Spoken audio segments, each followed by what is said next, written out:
Shalom, shalom. J'espère que vous allez bien, que la grâce de Dieu continue de demeurer sur vous. Aujourd'hui, nous allons parler du Saint-Esprit.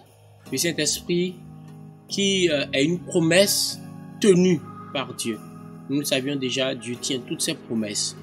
Et il a promis le Saint-Esprit aux croyants. Il a tenu cette promesse. Prions. Seigneur, nous voulons te dire merci.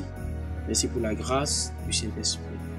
Le Saint-Esprit que tu as donné en accomplissant une promesse et en continuant de l'accomplir aujourd'hui encore. Nous voulons te dire merci de nous donner de cerner l'ensemble des mystères liés à ce don et de pouvoir en profiter tous les jours de notre vie. Dans le nom de Jésus. Amen. Le Saint-Esprit, une promesse tenue. Nous le savions déjà, Dieu tient ses promesses. Regardons ensemble Luc 24, verset 49. « J'enverrai moi-même sur vous ce que mon Père a promis.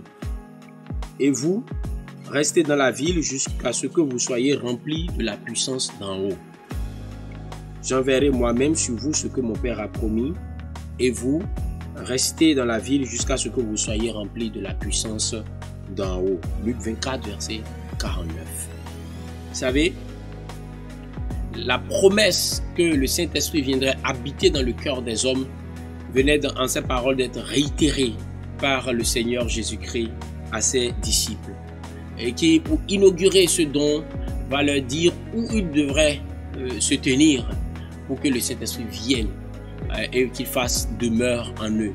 Inaugurant à partir de ce moment-là un miracle quotidien que Dieu accomplit dans la vie de toutes les personnes qui veulent se réfugier en lui pour le salut de leur âme. Vous savez, cette promesse est une promesse de longue date tenue par Dieu. Le don du Saint-Esprit est une promesse ancienne de Dieu qui a été tenue à la Pentecôte. Regardons plutôt Joël 2 au verset 28 pour nous en convaincre si nécessaire.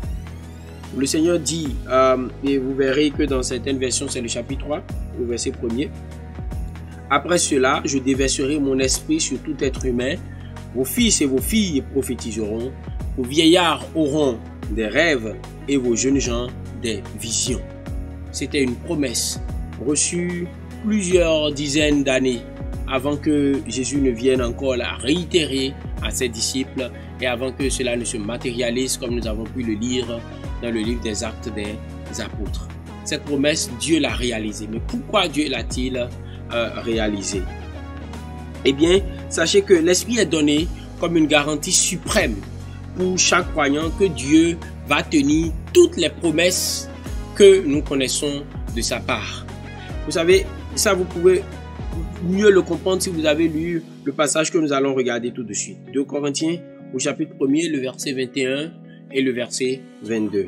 « Or, celui qui nous a fermis avec vous en Christ et qui nous a consacrés par son onction, c'est Dieu. Il nous a aussi marqués de son empreinte et a mis l'Esprit comme un gage dans notre cœur. » Dieu a mis l'Esprit comme un gage dans notre cœur. Qu'est-ce que cela veut dire? C'est que Dieu nous a donné une garantie de ce que les promesses que nous avons lues dans la parole de Dieu, et particulièrement toutes les promesses que nous avons lues en ce qui concerne les choses à venir, eh bien ces promesses sont une réalité simplement parce que Dieu, ayant donné ce qu'il avait de plus grand, c'est-à-dire lui-même siégeant en nous, nous avons, n'est-ce pas là, un titre de garantie extraordinaire pour pouvoir continuer d'avancer. Sachant que si nous avons le Saint-Esprit, qu'est-ce que Dieu peut encore manquer de réaliser comme promesse dans nos vies? Pour finir aujourd'hui, je voudrais vous faire remarquer que cette onction du Saint-Esprit pour tout croyant est le revêtement de la puissance de Dieu pour que l'évangile soit annoncé, pour que notre foi soit témoignée. C'est ce revêtement de puissance qui nous donne la capacité d'aller par-delà les frontières en commençant autour de nous pour dire à ceux qui sont autour de nous que Jésus les aime, pour dire à ceux qui sont autour de nous que Jésus leur donne l'opportunité de pouvoir revenir de leur péché et de pouvoir embrasser la vie éternelle que Dieu offre à ceux qui ont l'intention de changer de vie. C'est ce que la Bible appelle la repentance. Oui, aujourd'hui encore, je voudrais dire à un enfant de Dieu que par le Saint-Esprit, Dieu lui donne la capacité de se lever et de témoigner de l'amour de Dieu, de se lever et d'annoncer à toutes les nations que Jésus-Christ est Seigneur et que son amour peut nous racheter pour la vie éternelle. Et aujourd'hui encore, c'est le message que nous pouvons donner à quiconque nous demande raison de notre foi, pour que nous puissions lui dire, c'est un message personnel pour vous. Vous pouvez reconnaître la Seigneurie de Jésus, si vous le voulez bien, si vous avez l'intention de changer de vie et de vous réfugier en lui pour la vie éternelle. Prions.